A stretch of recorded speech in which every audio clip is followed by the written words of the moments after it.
کربلا والوں نے کربلا کے میدان میں اپنے جسموں کو قربان کیا، کیونکہ ہم یہاں جسم بچانے کے لیے نہیں آئے، جسم قربان کرنے کے لیے آئے، مال بچانے کے لیے نہیں آئے، مال قربان کرنے کے لیے آئے ہیں۔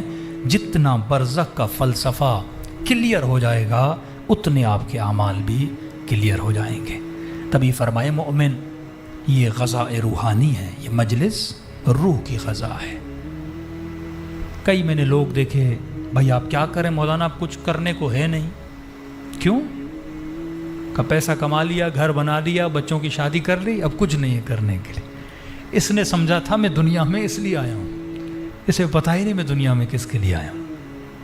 لیکن زین العابدین کو دیکھو، سیدہ زینب کو دیکھو، زندان شام ہے، اندھیری رات ہے، بی بی اٹھتی ہیں، وضو کرتی ہیں، بیٹھ کے نماز پڑھتی ہیں،